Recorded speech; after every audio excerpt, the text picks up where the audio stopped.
Hadis riwayat Bukhari. Mohon penjelasan, demi Allah, sungguh urusan Islam ini akan sempurna sehingga orang yang mengendarai unta berjalan dari San'a ke Hadral Maut tidak ada yang ditakutinya melainkan Allah, atau terhadap serigala atas kambing. Kisah dulu itu orang yang beriman itu merasa tidak tentram berjalan sendirian dari San'a ke Hadramaut, pasti akan ditangkap dan akan disiksa oleh orang-orang yang benci dengan keimanannya sampai mereka kembali lagi kafir, sampai kembali lagi mengikuti kemusyrikan atau kekafiran mereka, sehingga disiksa, bahkan digergaji sampai terbelah, disisir kepalanya dengan sisir besi hanya gara-gara keimanannya kepada Allah.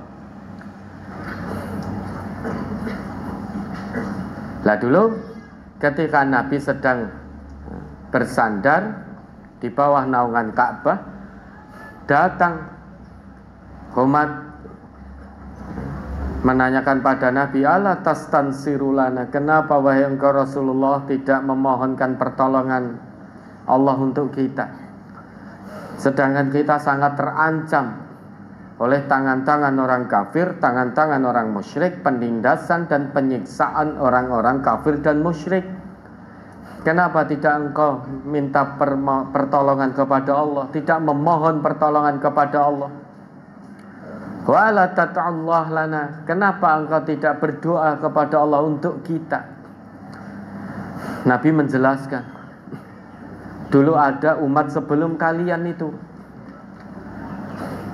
mempertahankan keimanannya kepada Allah, mempertahankan akidahnya kepada Allah, ketauhidannya kepada Allah, sampai digergaji terbelah tubuhnya, disisir dari sisir besi sampai tembus ke dalam.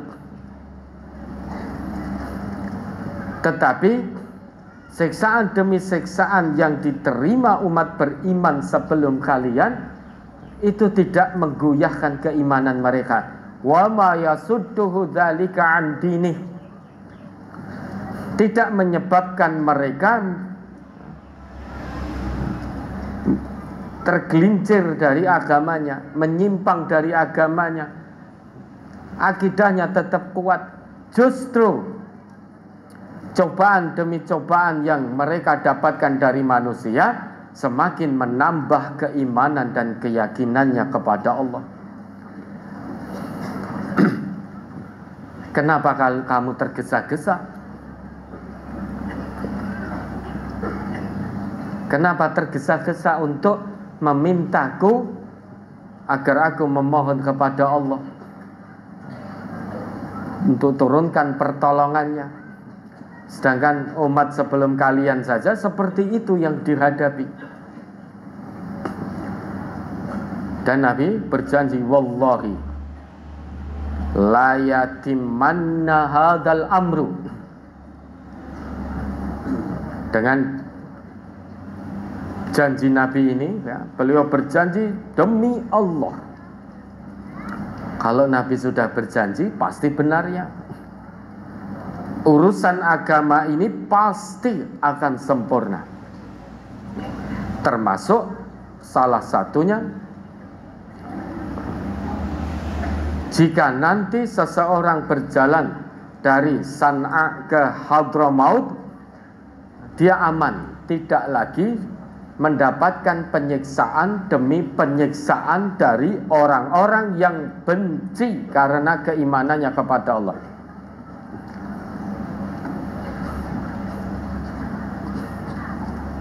Karena mayoritas sudah beriman kepada Allah, sehingga ada orang sendirian berjalan. Orang-orang sudah beriman kepada Allah dan menjalankan keimanannya secara mutlak kepada Allah, sehingga tidak ada gangguan lagi. Yang dikhawatirkan itu kalau dalam perjalanan itu membawa ternak-ternaknya, kemudian datanglah serigala yang lapar menyerang ternaknya. Dia tidak lagi takut ada manusia yang menindas, menyerang, menyiksanya karena keimanannya. Yang dia khawatirkan nanti kalau ada serigala sedang dia perjalanan membawa binatang ternaknya, kemudian ada serigala lapar yang menyerang ternaknya, tidak lagi manusia kafir, musyrik, munafik yang menyiksa karena keimanannya. Ini janji Nabi. Dan dulu pernah ini tercapai. Semuanya aman. Tapi tampaknya sekarang ini sudah mulai tergerus. Kenapa? Karena orang yang ngaku iman sekalipun ternyata tidak menjalankan keimanannya secara mutlak, sehingga ada orang diganggu. Nah, sekarang kita naik sepeda motor malam-malam diganggu, dibegal karena ingin menguasai harta kita. Kalau melawan dibunuh. Sekarang menghilangkan nyawa manusia itu menjadi hal yang biasa bagi para durjana, para pendurhaka yang memang hobinya menghilangkan nyawa manusia. Padahal Allah itu menghargai satu nyawa manusia saja, dihargai oleh Allah, dimuliakan oleh Allah, sampai Allah sendiri mengatakan siapapun itu tanpa kecuali, tidak peduli siapapun yang menghilangkan nyawa satu manusia secara sengaja,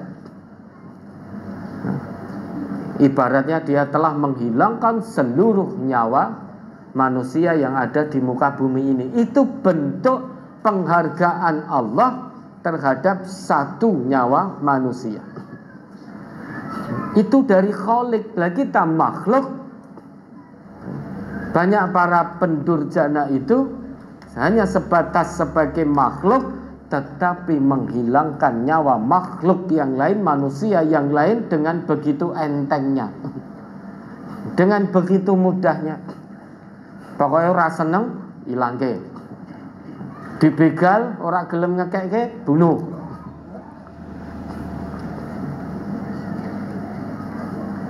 Bahkan tidak jarang suami bunuh istri, istri bunuh suami, orang tua bunuh anak, anak bunuh orang tua. Dan kita hidup di tengah-tengah fenomena seperti itu. Kasratul haraj, banyak pembunuhan di mana-mana. Itu tanda kita ini umat akhir zaman. Karena pembunuhan terjadi di mana-mana. Itu salah satu tanda hari kiamat semakin dekat. Maka pesan Allah, alaikum anfusakum la yadurrukum man dhalla idza tadaitum. Jaga diri kalian, tetap jaga diri kalian. Meski fenomena seperti itu sudah ada di tengah-tengah kita, tetap jaga diri kalian. Caranya bagaimana? Ku anfusakum wa ahlikum naro. Tetap jaga diri dan keluarga dari api neraka. Jangan ikut-ikutan arus, jangan terbawa arus. La yadurrukum man dhalla idza tadaitum. Orang yang sesat, punya niat jahat, itu tidak akan bisa menimpakan madarat sedikit pun kepada kalian jika kalian tetap yakin berjalan di atas jalan petunjuk Allah. Jangan takut pada manusia. Takut itu saat kita melanggar aturan Allah dan Rasulnya, baru kita takut kepada Allah itu. Takut bermaksiat kepada Allah dan Rasulnya. Untuk menjalankan ketaatan kepada Allah dan Rasulnya, terkadang atau seringkali ada ancaman-ancaman dari manusia durjana. Maka jangan takut kepada ancaman manusia. Alaikum anfusakum, terus berjalan di atas petunjuk Allah dan Rasulnya. Maka pertolongan Allah akan kita rasakan, akan datang. Ya, ada lagi?